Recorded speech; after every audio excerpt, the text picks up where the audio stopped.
Start a session. देखिए कल हमने 25 क्वेश्चंस करे थे टीजीटी सोशल साइंस के और आज हमारा ये सेकंड पार्ट है। तो आज हम 26 क्वेश्चन से स्टार्ट करेंगे और 50 क्वेश्चंस तक करेंगे। तो देखिए इसके अंदर आपका क्वेश्चन 26 ये आया था कि भाई the given figure represent atmospheric pressure in millibar, so it is an example of. तो ये बेसिकली जो एग्जाम्पल होता है अगर आपको एटमॉस्फेरिक प्रेशर्स मिली बार में दिया गया है तो ये आपका बेसिकली साइक्लोन का एक एग्जाम्पल है। तो इसका आंसर ए रहेगा। उसके बाद नेक्स्ट क्वेश्चन है the Indian constitutions closely follow the constitutional system of. तो देखिए जो बेसिकली जो सबसे ज़्यादा फॉलो करता है ये आपका यूके का करता है ना। सो इसका आंसर बी रहेगा। उसके बाद नेक्स्ट क्वेश्चन है which of the following is not a fundamental right. इनमें से कौन सा आपका मौलिक अधिकार नहीं है। तो देखिए right to equality, right to property, right against exploitations and right to freedom of religion, ये सारे हैं। बट राइट टू फ्री जो प्रॉपर्टी है बेसिकली ये आपका एक फंडामेंटल राइट में नहीं आता है, ठीक है। सो इसका आंसर सी रहेगा। उसके बाद नेक्स्ट क्वेश्चन की तरफ बढ़ते हैं 29। तो ये बोल रहा है कि भाई what is the minimum permissible age for employment in any factory और माइन, ठीक है। तो जो आपकी मिनिमम एज होती है वो बेसिकली आपकी 12 ईयर्स होती है, 16 होती है, 18 होती है या फिर 14 होती है। तो ये बेसिकली हमारी 14 ईयर्स होती है, राइट। तो आप एक बार ठीक से क्वेश्चंस देख लीजिए। इसी तरह के आप लोगों के क्वेश्चंस एग्जाम्स में रहने वाले हैं। ये हमने कल कराए थे 25 क्वेश्चन जो कि पार्ट फर्स्ट था। जिसने भी वो पार्ट नहीं देखा है लिंक हमने डिस्क्रिप्शन में दे दिया है, वहाँ से जाके आप इजीली देख सकते हो।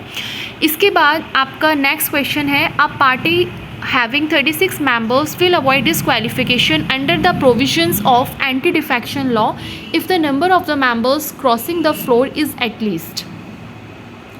तो आपने इसका आंसर बताना है। बेसिकली 12 होते हैं, राइट। उसके बाद नेक्स्ट क्वेश्चन है which of the following is correct. इनमें से आपको 4 स्टेटमेंट दिए गए हैं और आपको अच्छे से उन स्टेटमेंट्स को पढ़ना है, रीड आउट करना है। उसके बाद आपको बताना है कि भैया इनमें से कौन सा स्टेटमेंट बेसिकली आपका करेक्ट है। तो ये कह रहा है कि भाई all the members of the Rajya Sabha are elected by the state legislative assemblies. उसके बाद है only a member of the Rajya Sabha can contest for the office of vice president, right. उसके बाद आपको दिया है कि भाई while a candidate to the Lok Sabha can contest from any state of India, a candidate to the Rajya Sabha ordinary to be a resident of the state from being where he is contesting. यही इसका C is the right answer, ठीक। उसके बाद 32 questions की तरफ बढ़ते हैं और ये कह रहा है a party in India in order to be recognise as official opposition in the Indian parliament should have at least how many seats. तो बेसिकली 1/10 सीट्स होना चाहिए। उसके बाद नेक्स्ट क्वेश्चन है 33। ये आया था the president of India can be remove from his office by the. तो ये बेसिकली पार्लियामेंट के थ्रू रिमूव किए जा सकते हैं। उसके बाद है who is a returning officer, है ना। तो ये ऑफिसर सर है an officer who returns the unaccepted applications for allotment of land, right. उसके बाद है कि an officer who is send back to his parent department, an officer who is head of the state assembly secretary. उसके बाद N officer who is responsible for conduct of election in a constituency and declares result. तो आपको बताना इनमें से भैया returning officer basically कौन होता है। तो इसका आप लोग आंसर बताएंगे। तो इसका आंसर रहेगा D option is the right answer, D. Joint sitting of the 2 houses of parliament is conveyed. तो इसका आंसर डी रहेगा। उसके बाद नेक्स्ट क्वेश्चन देखेंगे 38 और ये बोल रहा है कि which of the following was adopted from the Maurya dynasty in the emblem of government of India. बताइए कहाँ से क्या चीज़ मौर्य डायनेस्टी वाली बात बोल रहे हैं भैया। एम्ब्लम ऑफ इंडिया में तो सीधी सी बात है जो 4 शेर है ना, 4 लाइन्स, ये इसी के ही हैं, राइट। इसके बाद नेक्स्ट क्वेश्चन 39 और ये बोल रहा है the term Indian national income represents करती है, बताएंगे। Gross national producted market prices minus depreciation या फिर the gross national producted market prices minus depreciation plus net factor income from abroad, हाँ बताएं। या फिर gross national producted market prices minus depression and direct taxes plus subsidies. So इसका सही answer क्या रहेगा। बेसिकली इसका C is the right answer. उसके बाद नेक्स्ट क्वेश्चन की तरफ बढ़ते हैं और ये बोल रहा है कि the national income of India is estimated mainly through. तो ये बेसिकली आपका जो नेशनल इनकम इंडिया है वो बेसिकली आपकी जो प्रोडक्शन होता है और साथ में जो इनकम मेथड है ना, यानी कि D is the right answer. उसके बाद नेक्स्ट क्वेश्चन है 41 the term physical crisis in India mainly refers to. बताइए सो इसका आंसर आएगा phenomenal increase in external indebtedness, ठीक है, B is the right answer. उसके बाद नेक्स्ट क्वेश्चन की तरफ बढ़ते हैं और ये कह रहा है कि who among the following is most benefited from inflation. तो बेसिकली डेप्टर्स होते हैं, ठीक है, यहाँ पे डेबलर लिखा है, गलत है, डेप्टर्स होगा। उसके बाद है the new name of the planning commission. जो प्लानिंग कमीशन था उसका नया नाम अब नीति आयोग हो गया है ना, पहले ये बेसिकली इसको प्लानिंग कमीशन के नाम से प्रमुख था ये। उसके बाद 44 क्वेश्चन है और ये कह रहा है unemployment which occurs when workers move from one job to another is known as. तो बेसिकली उसको हम एक फ्रिक्शनल अनएम्प्लॉयमेंट बोलते हैं।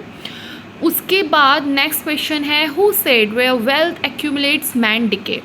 तो इस तरह के जो स्टेटमेंट वाले क्वेश्चंस हैं वो भी आपको देखने के लिए मिल सकते हैं। तो आपको जो इंपॉर्टेंट स्टेटमेंट्स हैं वो आपको रीड आउट करने हैं। तो ये इसका आंसर अगर हम देखते हैं वेल्थ एक्यूमुलेट्स, तो ये बेसिकली गोल्ड स्मिथ है ना, गोल्ड, यानी B is the right answer.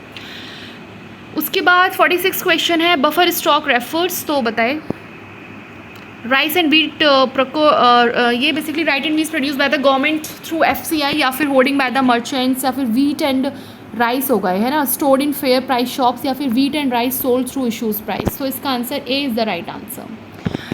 उसके बाद 47 क्वेश्चन है और ये बोल रहा है कि which of the following agriculture holdings have the largest percentage in India. तो जो लार्जेस्ट परसेंट बेसिकली जो आपके मार्जिनल होल्डिंग्स होते हैं इन्हीं की ज़्यादा है। उसके बाद 48 क्वेश्चन है और ये बोल रहा है what is the procurement price for an agricultural